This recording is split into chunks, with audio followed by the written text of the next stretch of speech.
Cyber crime સેલની ટીમના હાથે મોટી સફળતા લાગી છે। બોગસ કંપની બનાવી બનાવટી બોગસ ડોક્યુમેન્ટ દ્વારા બોગસ બેંક એકાઉન્ટ ખોલાવીને સાયબર ફ્રોડ કરતાની ધરપકડ કરાઈ છે।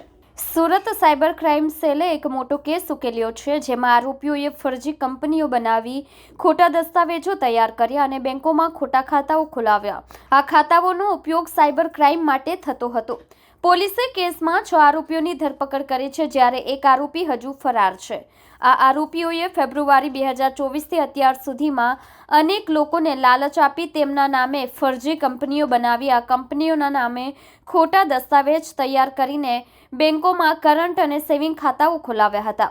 આ ખાતાઓનો ઉપયોગ સાયબર ક્રાઇમ માટે થયો હતો। દરેક ખાતા માટે આરોપીઓએ અલગ અલગ કમિશન લીધું અને આ ખાતાઓ સાયબર ક્રાઇમ માટે ઉપલબ્ધ કરાવ્યા। પોલીસે જે આરોપીઓને પકડ્યા છે તેમના નામ અને ભૂમિકા નીચે મુજબ છે।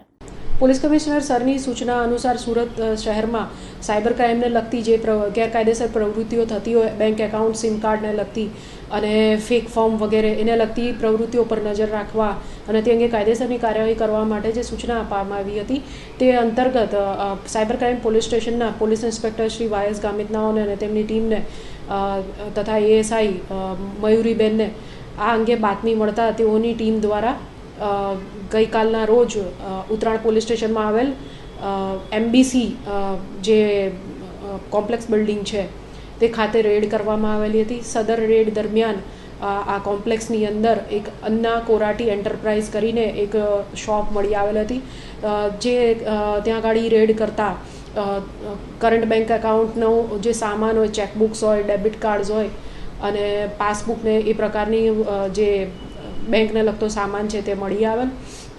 આ દરમિયાન ત્યાં હાજર ઇસમોની પૂછપરછ કરતા કુલ હાલ 7 આરોપીઓની ધરપકડ કરવામાં આવેલ છે।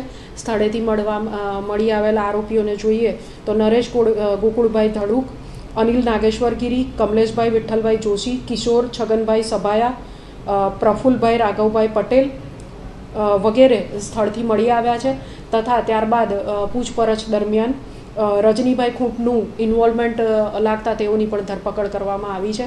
આ કેસની અંદર જે નરેશભાઈ ધડુક અને રજનીભાઈ ખૂંટ એ બંને સુરત શહેરના વિવિધ વિસ્તારોમાં બોગસ ડોક્યુમેન્ટ્સના આધારે ફોર્મ ઊભી કરીને એ ફોર્મ ઉપર સુરત શહેરના વિસ્તારોમાંથી વિવિધ જગ્યાઓએથી અલગ અલગ બેંકોની અંદરથી આ ફોર્મ ઉપર કરંટ અકાઉન્ટ કે જેની લિમિટ ટર્નઓવરની ઘણી વધારે હોય એવા કરંટ બેંક એકાઉન્ટ્સ ખોલાવીને જે નિલેશભાઈ નાયક નામના એક આરોપીને કમિશન ઉપર આપવામાં આવતા હતા।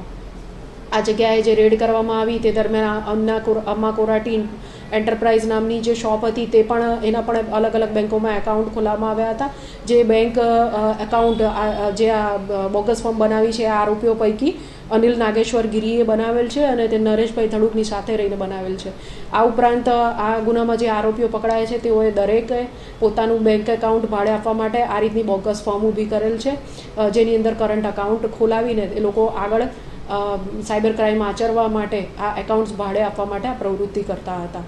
આ દરમિયાન રેડ ત્યારબાદ રજનીભાઈ ખૂંટને પણ પકડવામાં આવેલ છે અને આ કેસની અંદર જે રેડ કરવામાં આવી એ દરમિયાન 9 આરોપીઓ પાસેથી કચેરી ખાતે જે ઓફિસ હતી એમાંથી 9 જેટલા મોબાઈલ, અલગ અલગ બેંકના કુલ 11 ડેબિટ કાર્ડ, અલગ અલગ ચેકબુક અને ચેક જે મળી આવ્યા છે 8 તથા જે એકાઉન્ટ હોલ્ડર્સ છે એ લોકોને કમિશનના પૈસા ચૂકવવા માટેના 49,000 કેશ રૂપિયા જે છે એ મળી આવેલ છે।